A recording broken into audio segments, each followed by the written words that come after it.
Class 5-এ my school days 5 লেসনের যে গল্পটি রয়েছে এই গল্পটির ফার্স্ট পার্ট কমপ্লিট করিয়েছিলাম, কিন্তু ফার্স্ট পার্ট কমপ্লিট করালেও এই ফার্স্ট পার্টের মধ্যে 1 থেকে 5 পর্যন্ত যে অ্যাক্টিভিটি টাস্ক রয়েছে সেই অ্যাক্টিভিটি টাস্কগুলো কমপ্লিট করানো হয়নি।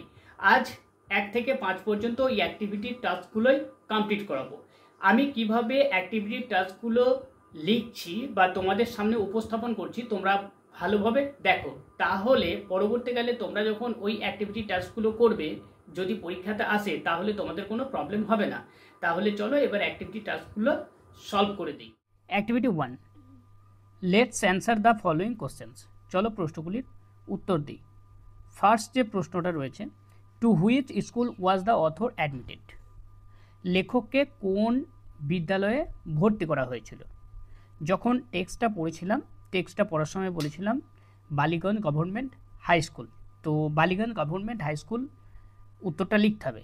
কিন্তু তার আগে প্রথমত এই কাজটা করবে, the author was admitted to Ballygunge government high school. Next প্রশ্ন যেটা দেওয়া আছে, what was the school hall use for? কোন পারপাসে স্কুলের যে প্রেক্ষাগৃহ ছিল, যে বড় হলঘরটা ছিল, ব্যবহার করা হতো? তো যখন রিডিংটা পড়েছিলাম, রিডিং পড়ার সময় দেখেছিলাম যে প্রাইজ ডিস্ট্রিবিউশন সেরিমনি সেটা করা হতো, আর একটা যেটা ছিল ফিস্টস, এই সরস্বতী পুজোর সময় যে ফিস্ট হতো সেই ফিস্টটা ওখানে করা হতো। তাহলে উত্তরটা কিভাবে লিখবে? তাহলে প্রথমে এইটুকু লিখবে, দ্য স্কুল হল ওয়াজ ইউজড ফর, তারপরে উত্তরটা লিখবে the annual prize distribution ceremony and the feasts on the occasion of Saraswati Puja. Next যেটা রয়েছে, what was the name of the Shakespearean play that was performed in the hall? প্রেক্ষাগৃহে যে নাটকটা অভিনীত হয়েছিল শেক্সপিয়ারের, সেই নাটকটার নাম কি? নাটকটার নামটা ছিল মার্চেন্ট অফ ভেনিস। তাহলে উত্তরটা কি লিখতে হবে? The name of the Shakespearean play that was performed in that হল ওয়াজ, তারপরে উত্তরটা লিখতে হবে দ্য মার্চেন্ট অফ ভেনিস।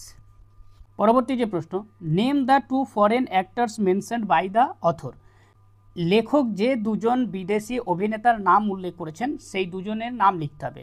দুজনের নাম কি ছিল? যখন টেক্সট পড়েছিলাম টেক্সটের মধ্যে দেখেছিলাম গ্রিনবার্গ অ্যান্ড সেলিম। তো উত্তরটা যদি কেউ সহজভাবে লিখতে চাও, কিচ্ছু লিখতে হবে না, এখানে এরকম লিখবা, name the 2 foreign actors mentioned by the author were Greenberg and Selim. Activity 2, write T for true, F for false statements in the given boxes. এখানে এই বক্সের মধ্যে এই ট্রু এর জন্য টি লিখতে হবে, অর্থাৎ যদি ঠিক হয় টি লিখতে হবে, আর ফলস হলে এফ লিখতে হবে। প্রথম যেটা দেওয়া রয়েছে, the author went to Ballygunge government high school with his mother, এটা পুরোপুরি ভুল। কেন ভুল? তার কারণ অথর তার মায়ের সঙ্গে যাননি, অথর গিয়েছিলেন তার মামার সঙ্গে, ম্যাটার্নাল আঙ্কেল। দ্বিতীয় যেটা রয়েছে, the Ballygunge government high school is on the eastern side of Beltala police station, এটা ঠিক, কারণ বইতে বলাই আছে যে বালিগঞ্জ গভর্নমেন্ট হাই স্কুলটা বেলতলা পুলিশ স্টেশনের একেবারে পূর্ব দিকে অবস্থিত। The southern part of the school was playground, এটাও ঠিক, এটাও ঠিক, কেননা খেলার মাঠটা ছিল স্কুলের দক্ষিণ দিকে। পরবর্তী যেটা রয়েছে, when seen from above the author's school looks like the English letter L, না, এটা ইংলিশ লেটার টি, তাই এটা এফ হবে। Activity 3, let's match the words in column A with their meaning in column B. A কলমে যে ওয়ার্ডটা দেওয়া আছে, বি কলমে তার অর্থটা লেখা আছে, এই দুটোকে ম্যাচ করতে হবে। প্রথমে দেওয়া আছে সামস, সামস মানে হচ্ছে অঙ্ক, তাহলে এখানে someone who belongs to another country, এটা তো হবে না, এনসার্কেলড হবে না, মুভি হবে না, ম্যাথামেটিক্যাল প্রবলেম, তাহলে এটা হবে ম্যাথামেটিক্যাল প্রবলেম। নেক্সট আছে নোডেড, নোডেড মানে মাথা নড়ানো, তাহলে এটা হবে moving the head up and down to says yes, এই দেখো এটা হবে। তারপরে সারাউন্ডেড মানে হচ্ছে চারিদিকে, এটা হবে এনসার্কলড।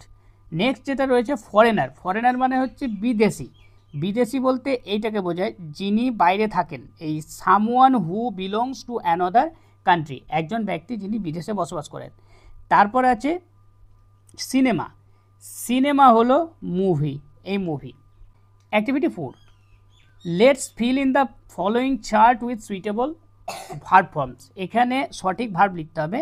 এখানে ওয়েন্ট পাস্টে লেখা আছে, এটা প্রেজেন্টে হবে গো, আর পাস্ট পার্টিসিপল যেটা সেটা হবে গান। তারপরে যেটা প্রেজেন্টে দেওয়া আছে লুক, পাস্টে হবে লুকড, পাস্ট পার্টিসিপল হবে লুকড। তারপর গেভ দেওয়া আছে, গেভটা পাস্টে দেওয়া আছে, এটার প্রেজেন্ট ফর্ম হবে গিভ, আর পাস্ট পার্টিসিপল ফর্ম হবে গিভেন। তারপর পরবর্তী যেটা দেওয়া রয়েছে সন, এই সনের যে পাস্ট ফর্ম সেটা হবে সোড, আর যেটা প্রেজেন্ট ফর্ম হবে সেটা হবে শো। তারপর যেটা দেওয়া রয়েছে প্রেজেন্ট ফর্মে ইউজ, পাস্ট ফর্ম হবে ইউজড, পাস্ট পার্টিসিপল ফর্মে হবে ইউজড। লাস্ট যেটা অ্যাক্টিভিটি 5, এই অ্যাক্টিভিটি 5-এ বলা আছে from sentences of your own with following verbs, এই ভার্বগুলো দিয়ে বাক্য তৈরি করতে হবে। প্রথম যে ওয়ার্ডটা দেওয়া আছে ওয়েন্ট, এখানে সরাসরি করতে পারো আই ওয়েন্ট হোম।